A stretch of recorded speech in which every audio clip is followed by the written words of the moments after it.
Former President Donald Trump making a historic visit to the South Bronx this week. And thousands gathered to see the former president speak in his first event open to the general public. I went up to the South Bronx to talk to locals about how they felt ahead of the president's visit to their neighborhood. Take a look.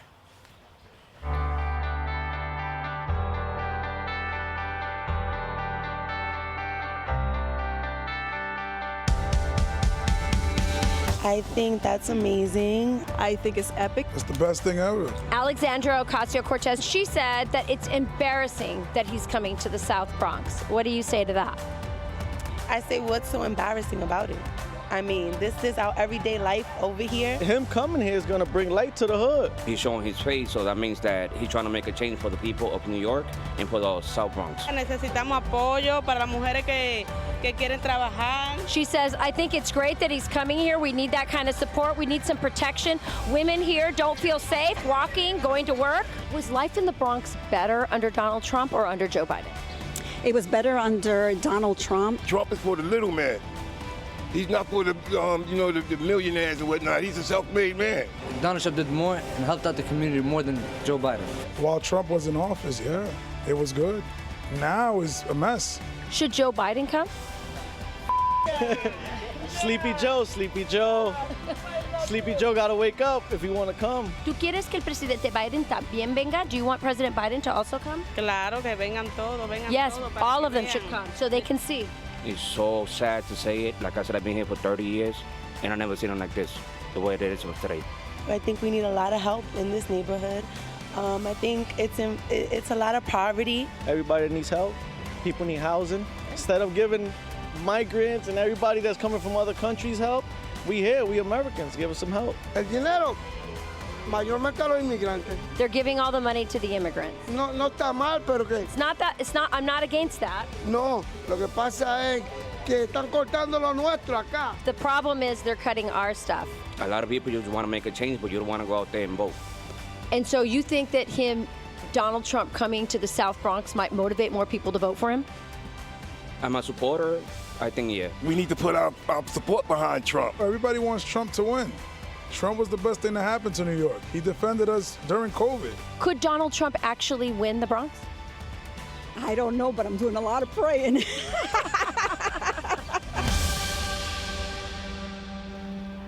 So how many interviews have you conducted while people are getting their hair cut? Not enough. Not enough. No, I say because it's a great place. I mean, look, we know in black culture the barbershop is a place that you break it down. That's where we get the world's problems solved. And I think it's a great place to get the pulse of the people. It was fantastic. And you hear all these politicians and even members of the liberal media saying that this was a fake rally and that these interviews were fake. Not fake. Those were people that I found on walking up and down a street, random, asked them if I could talk to them. Curiosity, I lived here. My boys went to school in Harlem. I spent a lot of time in the Bronx, but I'm curious. It seems to be the case of what you saw. A lot of Dominican? Is that a lot of Puerto Ricans, yes. Here's what was interesting to me is they were excited for him to come, and then I watched the rally the next day, and I thought he really spoke to them. You remember he was talking about the subway and the tiles falling off in the subway. Yeah. Donald Trump doesn't ride the subway. I don't know if he's ever ridden the subway.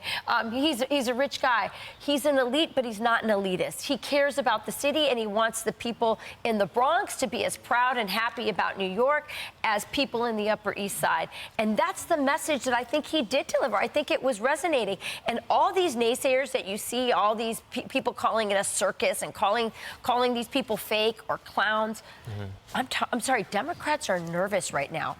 Very nervous. I doubt the people you spoke to are watching Fox News every day. I hope they are, and I hope they start to. But did any of them recognize you? And did you feel like they've been a part of this conservative movement for a while? No. Absolutely not. Yeah. Now, there were, see the man right there on the right? That's Reverend Rubin. I interviewed him, him and his wife. Those were interviews that I had pre-planned.